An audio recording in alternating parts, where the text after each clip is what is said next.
This is Twisted Passages with award-winning author Marie Sutro. Now, let's take a deep dive into the dark world of psychological thrillers and meet the authors who created them. Hello, and welcome to Twisted Passages. I'm your host, Marie Sutro, and today we have USA Today bestselling and multiple award-winning author Phillippi Ryan here to talk about her new release, All This Could Be Yours. Welcome, Hank. Oh, I'm so pleased to be here, Marie. Thank you. I am such a fan. Oh, it goes right back at you a million times a million, Hank. And if I wasn't already a huge fan, oh my goodness, this book, I was on the floor. But before I gush, let me pitch it over to you so you can give listeners an overview of the story. I'm happy to hear you gush, though, Marie. I mean, if you want to do that. But also, I'm also very happy to tell you all about All This Could Be Yours.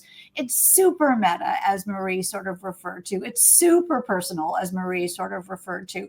But All This Could Be Yours stars Tessa Calloway.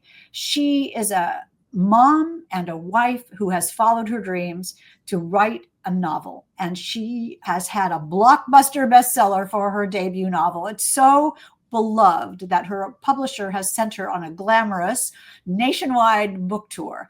And every night she has applauding audiences and standing room only crowds and the adoration of her readers. But she also begins to realize that she has a stalker, that she's not alone on book tour, that there's someone who seems to be out to ruin her career and destroy the family that she's left back home. So soon, this wonderful, marvelous, glamorous nationwide book tour turns into a cross-country cat and mouse chase with the author running for her life. I was holding my breath so much of the time. Oh my goodness, the way you did the drip, drip, drip of clues and the way the story just slowly unraveled for us was absolutely amazing. So we have to start off with the obvious question. Where did you get the idea for the story? Oh, so funny. It's really fascinating. You know, they talk about somebody told me once that having a good idea was like putting a Mento into a Coke. You know how when you put a Mento into a Coke and it goes kaboom, and it's more than just those two things. And so a bookseller was putting up a graphic for one of my previous books, The House Guest. And he made the graphic to say, The Hotel Guest. And I thought, how hard can this be, buddy? There's the cover right here. It says The House Guest. But in my writer brain, I thought, oh, The Hotel Guest, wonder what that would be. Sort of a gentleman from Moscow made that pretty clear. But it seemed like kind of a good premise. So then I was at Poison Pen Bookstore in Scottsdale. And I was signing one of my books to a customer, to a reader. And I wrote, so wonderful to see you in Scottsdale tonight, Phillippi Ryan, and the date. And I gave her the book. And then I thought, wow, that's an alibi for someone. And I thought about, all the things that we authors write in books and the inscriptions. Thank you so much for everything. Thank you for an amazing evening. Thank you for all you've done for me. And I started thinking, how would you weaponize that? How could a reader take that inscription and show it to someone and say, here's what she meant by that? And then I started thinking about all the other things that writers do and authors do on book tour. I mean, like, we put our schedules on our website and we want you to come. We want you to know where we are. But on the other hand, that means you know where we are at every minute. And if I'm traveling from Des Moines to St. Louis, let's say, and I'm going to be in Des Moines on one day and St. Louis the next day, I'm going to have to fly there. And there's only one way to fly there. And you know that I'm going to be at the airport. And some authors even put pictures of themselves at the airport saying, I'm at D34. And I did that once. And my publicist texted me and said, what do you put in the gate where you are at the airport? Why would you do that? And so all the vulnerabilities of book tour, everything that's marvelous about book tour, I sort of weaponized it and made it dark. What can happen on an airplane? What can happen on an airport? What can happen in a hotel room? What can happen at a bookstore or a library or in an Uber when you're on tour and you don't know a soul and everyone is a stranger? And basically, you're starving, you're exhausted, you're under the superest of stress and pressure, and you're so freaked out that you don't even know what day it is. And then something happens, and you begin to fear that your darkest secret is about to be revealed. I mean, think about those moments on book tour when the moderator says, "Does anyone have any questions?" And there's that little moment of silence. And you think, oh my gosh, I hope you don't ask me the thing I don't want to talk about. And those things, from my own experience and from my own imagination, I just made it the book tour from hell. And I tell my author friends not to read it until they get home. I am going to be traveling in a couple of weeks. And I will tell you, my poor husband had to hear me say, oh my gosh, do I even want to get on a plane now? Thanks, Hank. Because you did do that so well. You really dug into all of those sensory moments, those innocuous things that happen on a daily basis. And you mentioned your writer mind. And what I loved about that is readers do always ask the same question I started with, how'd you get the idea for this, right? And oftentimes authors do say what you did. Well, I was doing this, or I saw this, and I thought, what if? The thing that makes Tessa Calloway, the main character of All This Could Be Yours, the thing that makes her book tour even more stressful and sinister and difficult for her is that she has a wonderful, we think, husband and two adorable, definitely, children back home. And she's trying to juggle this career that she's so enamored of, that she loves so much, with her responsibilities as a wife and mom. And she's trying to be a wife and mom via FaceTime and Zoom. And she begins to realize that her husband is only showing her what he wants her to see. So what's going on off camera at home? She begins to worry that maybe there's something untoward going on at home, and she can't do anything about it. She cannot come home because her family's livelihood depends on her, frankly, selling books and being a success. And so she's torn between trying to juggle her dreams and juggle her love and responsibility. And somebody really wants that all to come crashing down. And what was great about that was the way that you played the dichotomy of, yes, her husband is, whether intentionally or not, curating her understanding of what's going on at home. And she's curating her experience with her readers. She does a lot of social media. She does a lot of different types of things. And even when she's speaking, it's about what she wants to share, not about what she doesn't want to share. So it's fun because here she's wondering about Henry and what he's doing, but she's kind of doing the same thing at the same time. Exactly. I'm playing with the relationship between readers and writers and family and the perception of who we are. And I mean everyone, as opposed to the reality of what we are. I mean, I need readers to understand fully and truthfully that I am happy to be on book tour, that I love when they buy books, that I adore to talk with them. But there's a line that's difficult when some of them cross. I mean, we know authors who travel with bodyguards because fans are so fanatic that they get too close. It's an interesting balance because we want that. I mean, I want you to love my books, but it's a very difficult balance. And that's what this book is about. Meanwhile, New York is calling, saying, were any people at the bookstore? Were any people in the library? Are you selling books? How are you doing? Did you make your plane? Go, go, go, go, go.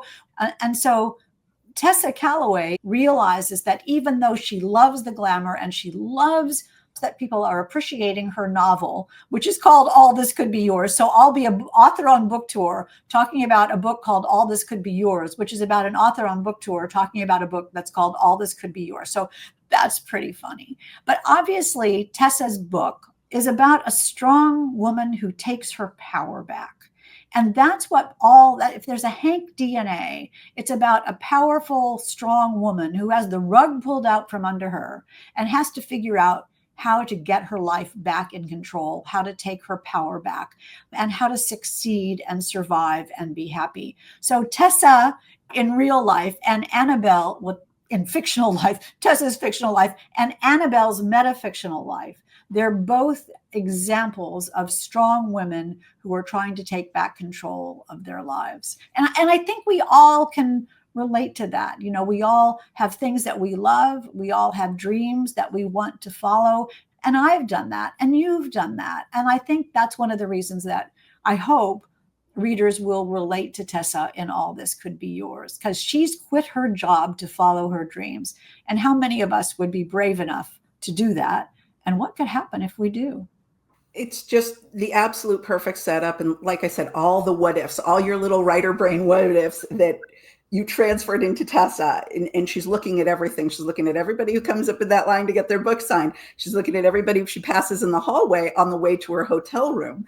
And one of the things I wanted to ask you about was how you crafted the hotel settings, because obviously you're taking us from city to city, and these are just hotel rooms.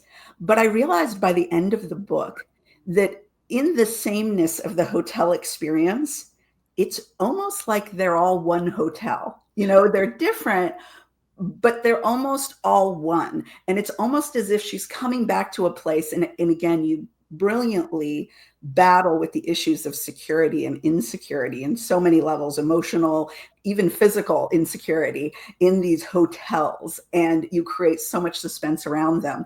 Was that intentional? And it's interesting because the hotels are all glittery and glamorous and marble and lights and people and bustling and families and all these kinds of things. But when you're on book tour, when Tessa on book tour and realizes that she is this single, solitary, alone person in the midst of strangers, all of whom are behind closed doors. And she has no idea who's behind those closed doors. She has no idea who may be caring about her and who doesn't care about her. And she's in a constant state of disequilibrium. And that's what I was kind of going for with this, that whether she's looking out the window at Seattle or Denver or Des Moines or Tucson, and she opens the window and tries to ground herself in her being, in her goal, in her life, in her body, in her career, in her mind. And it's hard to do. And that sense of disequilibrium combined with her own unease, knowing that what she fears is that the reason for this stalker, if there is a stalker, might be her own fault. It might be the result of a Faustian bargain, what really felt like to her as a deal with the devil that she made when she was younger. And maybe this is coming back to haunt her. Maybe the devil is coming back to collect his due. And she can't tell anyone about this, because if this secret comes out, her career will be ruined, her life will be ruined, her family will be lost, everything will be lost. So her entire being relies on her being in control enough to manage this secret. And her entire life is out of her control. And that's the balance of the book. So go, as you exactly say, going into a numbered room every day with the door closed, not knowing who's on either side of her, not knowing who's downstairs in the lobby, not knowing who may be waiting for her at a bookstore or library, is really terrifying. So the level of suspense is intense at every moment, not to mention every day she has to get up at the crack of dawn and make it to the airport and not miss the plane. So her sleep schedule is all off. Her husband and her family are 3 time zones away. So every single thing in her life is out of whack. I mean, how many times have you had your hotel room key be demagnetized and you just want to burst into tears because you think, I can't take one more thing. I remember when this happened to me and I was so tired and I was absolutely exhausted and my feet hurt and my key didn't work. And I went to the reception desk, back all the way down to the reception desk, and said, no, my key is demagnetized. I'm so sorry.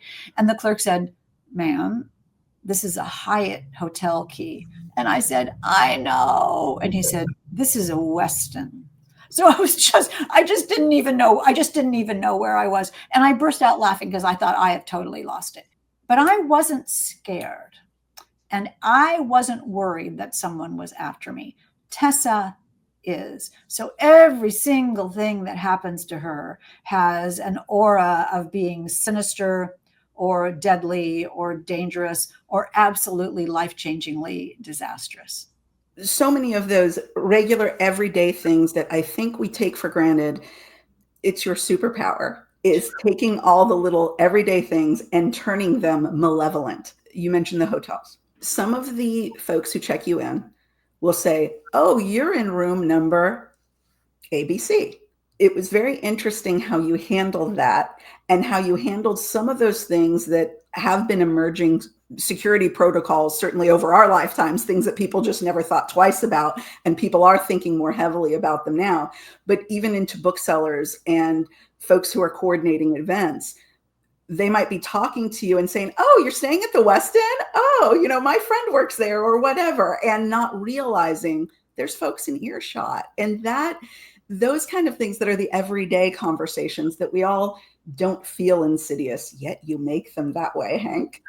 That's my goal in life. It's so funny. I guess it's a way of looking at the world as a result. I've been a television reporter for 40 years.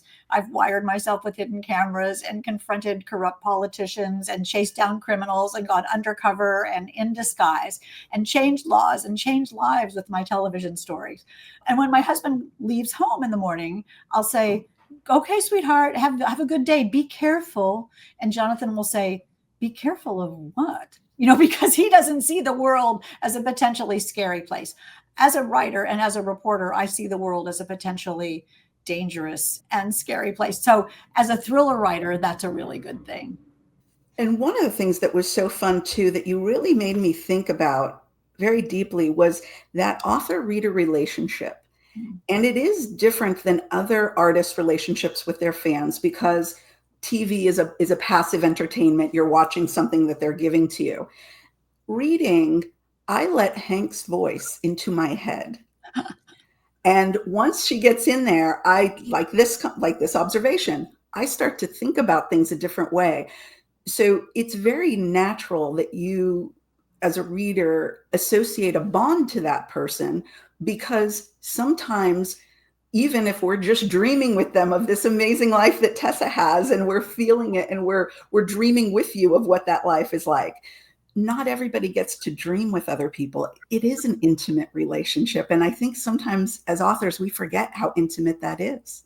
That's so wise of you and so thoughtful. I was at an event with John Sanford, who wrote the Prey series, and he was saying that his goal as an author is to write a dream that the reader can be involved in, a dream that the reader can enter and live in. And I thought that was so profound, because that's what our goal is as writers, to have the walls of the real world fall away and have you enter the world of the book. And I honestly think that my books aren't fully realized until the reader reads them. I'm putting the signal out there, but someone has to receive it.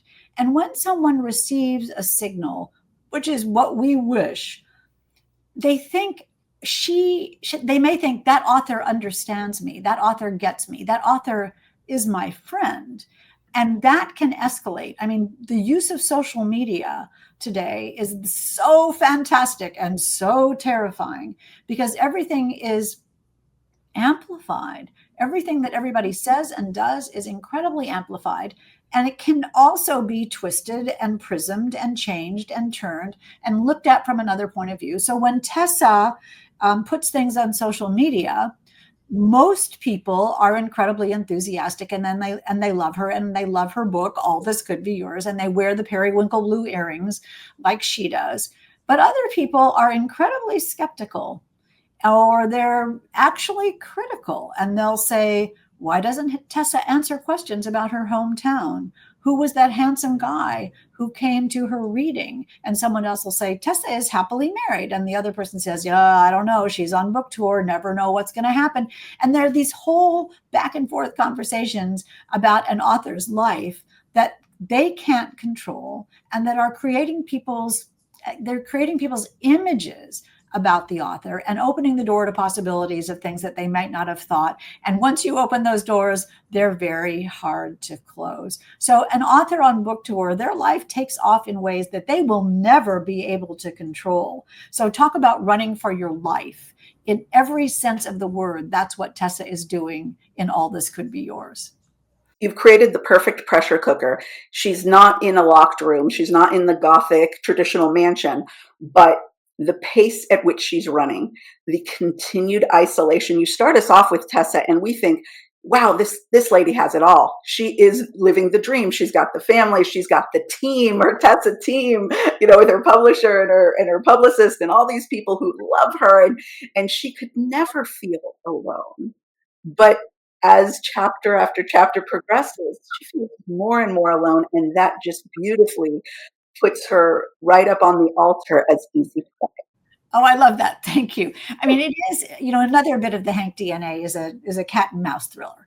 And what I loved about this in All This Could Be Yours is that Tessa is sort of a moving target. The bad guy, whoever that is, seems to be following her. Though it's fun. It was fun for me because every scene in the book, if I look at it, takes place in an airport, an airplane, a hotel, a library, or a bookstore, or an Uber.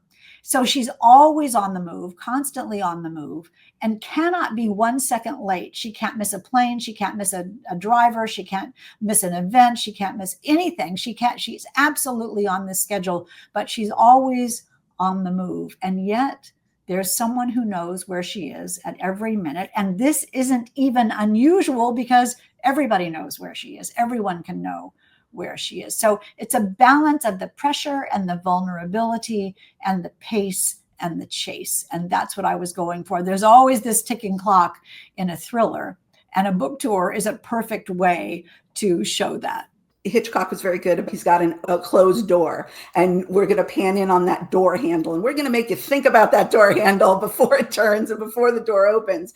And you just did this so well. Like you said, all of those settings, the bookstores, the libraries, the airports, the hotel rooms, every time we're waiting for that door to open everywhere she goes because someone's keeping up with her.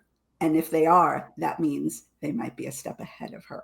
And that was just, I was terrified half the time. Like, what's going to happen next? Well, that's right. Can you come with me on book tour? That would be fun. Well, it has been absolutely wonderful reading this book and getting the chance to talk to you, Hank, because I've been such a fan. Speaking of fans, for all of the fans who adore you and all of the new fans who will be finding you, where is the best place for people to learn about what's coming next? I'm ridiculously on Instagram at Hank P. Ryan and on Facebook at Hank Phillippi Ryan author. My sort of mothership is my website. On my events page, we'll have everywhere I'm going on book tour, which is going to be absolutely amazing. And I can't wait to talk to you when this is over again about what it's like to be on book tour with a book about a book tour. That's going to be hilarious. And whether the scary stuff in my book will carry over into my actual book tour. I hope it turns out to be supremely fun. But I cannot wait to see everyone on book tour. So find me on Facebook, find me on Instagram, find me on my events page on book tour.